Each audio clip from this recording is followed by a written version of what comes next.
Bismillahirrahmanirrahim. Assalamualaikum warahmatullahi wabarakatuh. Alhamdulillah, thumma alhamdulillah, wassalatu wassalamu ala rasulillah sallallahu alaihi wasallam wa ala alihi wa ashabihi wa man tabi'ahum bi ihsan. Amma ba'd.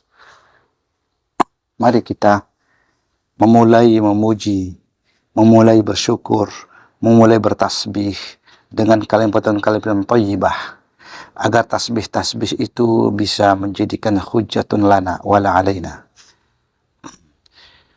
Mari masuk ke dalam taman ilmu. Kita akan angkat sebuah kisah Kijang bersyahadat.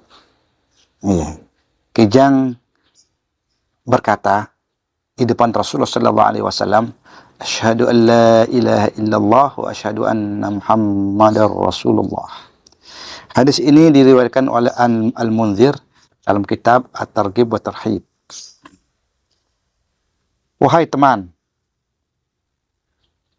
salah satu dari alamat kenabian Rasulullah sallallahu alaihi wasallam, sesuatu makhluk selain manusia itu bisa berdialog dengan Nabi.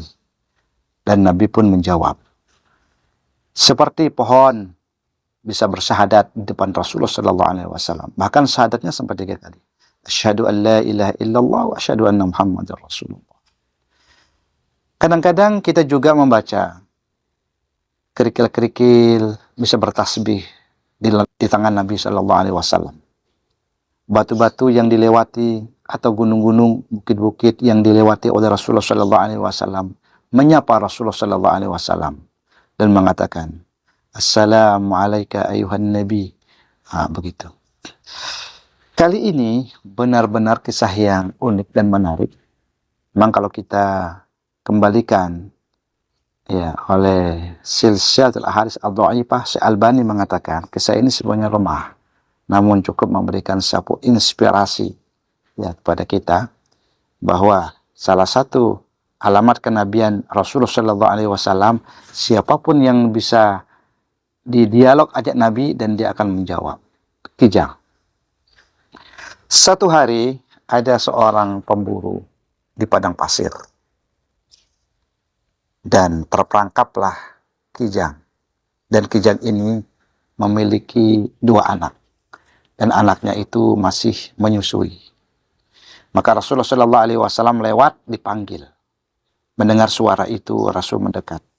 Kijang pun berkata, "Mendekatlah, mendekatlah, wahai Rasulullah." Mendekat Nabi dengan Kijang tadi. Dan Kijang tadi berkata, "Lepaskan aku dari jeratan ikatan ini." Nabi berkata dan bertanya, "Kenapa? Aku memiliki 2 orang anak yang masih aku berikan air susu." Rasulullah sallallahu alaihi wasallam bertanya lagi, "Apakah bisa janjimu itu aku pegang?" "Aku berjanji, jika aku tidak menepati janjiku ini, Allah pasti akan mengazab aku dengan azab yang pedih." Sebagian riwayat mengatakan, Allah akan melaknat aku dengan laknat yang besar. Akhirnya Rasulullah sallallahu alaihi wasallam melepaskan ikatan jeratan dari seorang pemburu tadi. Dan Nabi menunggu. Dan dibiarkan Kijang tadi berlari dan menuju di balik sebuah bukit itu. Tidak jauh dari jeratan tadi. Dari perangkap tadi. Rasulullah sallallahu alaihi wasallam menunggu dan menunggu.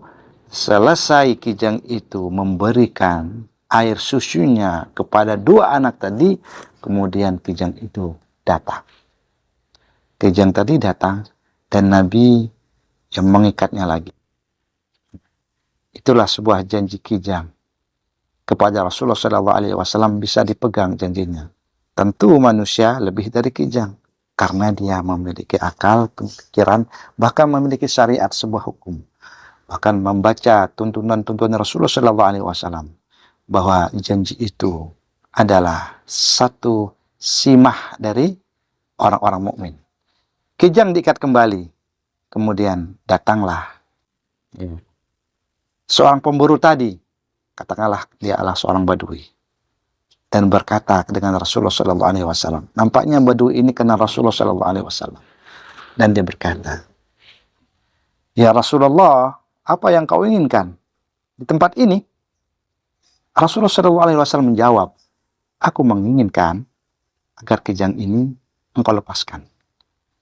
Ya, karena Rasulullah Shallallahu Alaihi Wasallam yang meminta, orang badui tadi melepaskan kijangnya.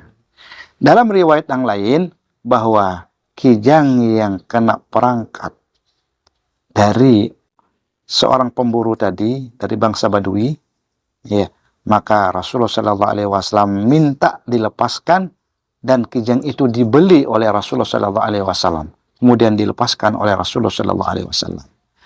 Maka begitu bersyukurnya kijang tadi dilepaskan oleh Rasulullah Shallallahu Alaihi Wasallam, dan kijang itu kembali bersyahadat, "Asyhadu an la ilaha illallah," aku bersaksi tiada selain Allah, "wa asyhadu annaka Muhammad Rasulullah Shallallahu Alaihi Wasallam," dan aku bersaksi bahwa engkau adalah utusan Allah Subhanahu wa Ta'ala. Ini adalah satu kisah yang memang kuat kita angkat untuk memberikan suatu edukasi dan pendidikan pada anak-anak kita, bahwa anak kita mestinya harus menempati janji, amanah.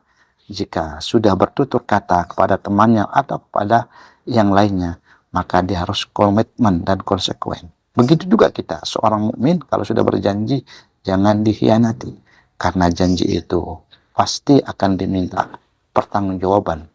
Innal ahda kana mas'ula. Sesungguhnya janji-janji itu adalah akan diminta pertanggungjawaban nanti di mata Allah Subhanahu wa Ta'ala.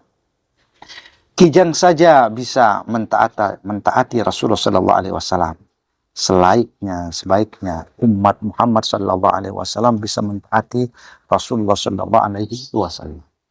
Cukup memberikan sebuah pesona kisah yang menarik buat anak-anak kita dan orang-orang yang suka dengan taman-taman kisah dari Rasulullah Shallallahu Alaihi Wasallam. Nah, inilah satu tanda, satu alamat bahwa janji-janji itu mesti kita tepati. Ya, konsekuensinya bahwa janji itu pasti Allah akan pertanggungjawabkan nanti di yaumul qiyamah. Ya, janji Allah akan dipati di yaumul qiyamah. Kisah antara kijang dengan Rasulullah Shallallahu Alaihi Wasallam, yeah, memberikan satu pembelajaran, memberikan satu kesimpulan, bagaimanapun dengan ajaran Rasulullah Shallallahu Alaihi Wasallam dan ajaran Al-Quran ini, ya, benar-benar memberikan arti dan komitmen serta kepercayaan pada yang lain. Kalau kita menepati janji dimanapun kita berada, pasti kita akan dipercaya oleh manusia yang lainnya, baik dia muslim ataupun non-muslim. Mari kita hidupkan menepati janji. Menepati janji itu adalah satu konsekuen, satu kepercayaan. Baik kepercayaan itu datangnya dari manusia atau hewan ataupun tumbuh-tumbuhan sekali. Kalau kita sudah komitmen, berarti kita sudah menjadi orang mukmin yang seutuhnya dan telah berbekas ibadah sholat kita. Inna salata tanha 'anil fahsya'i wal munkar, bahwa sholat itu bisa mencegah perbuatan yang munkar.